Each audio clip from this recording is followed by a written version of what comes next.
Bonjour et bienvenue dans cette nouvelle consultation de Dr Sales. J'ai toujours été fasciné étant petit par cet objet qui avait cette espèce de propriété magique de pouvoir toujours répondre de façon adéquate à toutes mes questions.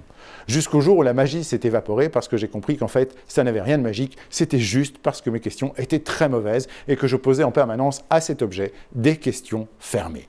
Et vous savez quoi? C'est strictement la même chose avec la plupart des commerciaux que j'accompagne en clientèle. La plupart des commerciaux prennent leurs clients pour des Magic Balls. Ils leur posent que des questions fermées qui en fait les informent assez peu sur les besoins réels et sur les problématiques réelles que rencontrent leurs clients. Le savoir-faire, le bien poser les questions, c'est tout l'art d'un bon commercial et c'est ce sujet-là que je voudrais évoquer avec vous aujourd'hui. La plupart du temps, quand on pose des questions, on est face à une vieille injonction qui est de ne pas être trop curieux, de ne pas trop creuser la vie des gens. Mais d'un autre côté, c'est exactement ce qu'on demande à un commercial. Si vous vous limitez à la demande stricte d'un client, vous passez à côté de tous ses besoins latents. Le fait d'arriver à poser à un client de bonnes questions ouvertes, c'est lui permettre en fait d'explorer lui-même depuis sa demande l'entièreté de ses besoins. Bien sûr, c'est inconfortable pour le client évidemment et on aurait tendance à se réfugier dans une volonté de lui laisser de façon très confortable la possibilité de répondre oui, non, un délai, une quantité, plutôt que d'aller sonder ses besoins. Pourtant, c'est là où on a une véritable valeur ajoutée par rapport aux machines, c'est là où on a une véritable valeur ajoutée par rapport à toutes les ventes automatisées. Nous sommes humains, nous avons la capacité de faire parler les gens pour essayer fondamentalement de les comprendre. Stephen Covey écrivait cette phrase absolument magnifique. La plupart des problèmes de communication proviennent du fait que nous nous écoutons pour répondre et non pas pour comprendre. Et la plupart des commerciaux questionnent simplement pour avoir la bonne réponse et absolument pas pour comprendre. Ils sont obnubilés par l'idée d'arriver à faire dire aux clients quelques mots-clés qui leur permettront de valider un bon de commande ou simplement quelques mots-clés qui leur permettront à eux de rebondir dessus pour faire valoir leur expertise. Alors que les meilleurs vendeurs sont des puits de questions puissantes et des puits de silence. Comment on fait ? En fait, on part du principe que quand vous êtes dans votre domaine de compétences, il n'y a pas de questions indiscrètes.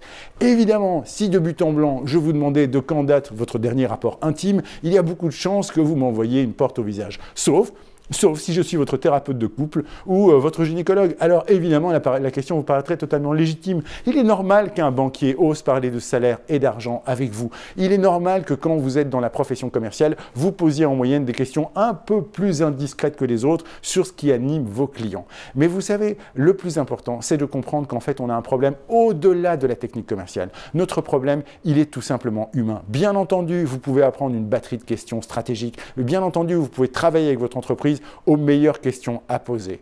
Mais ce que je voudrais retrouver moi, c'est quelque chose qui est en deçà de la technique de vente.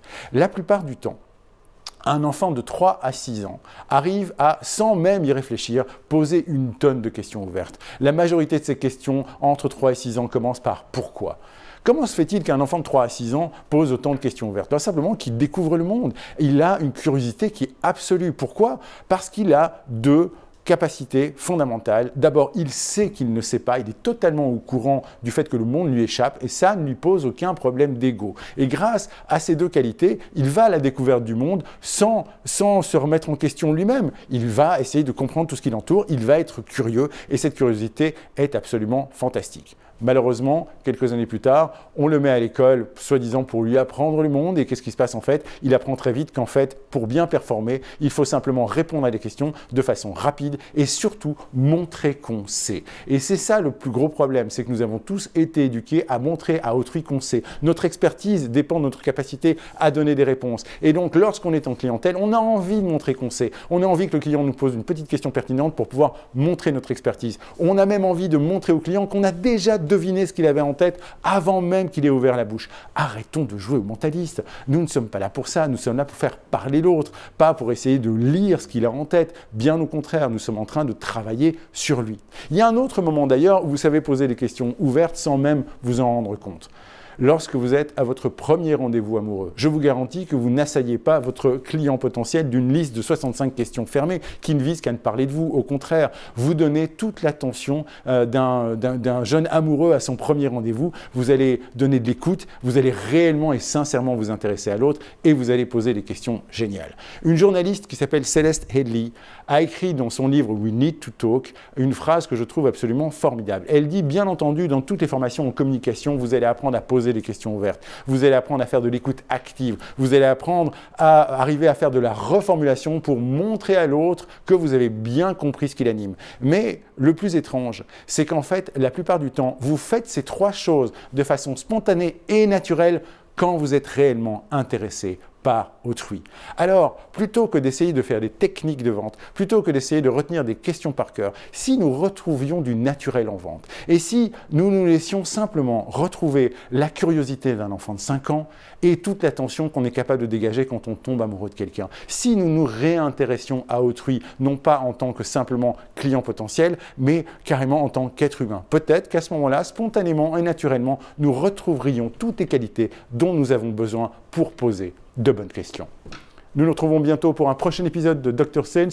N'oubliez pas que la santé de votre entreprise dépend avant tout de la santé de vos ventes. Et nous retrouvons sans plus attendre Frédéric Bréban pour 10 minutes pour convaincre.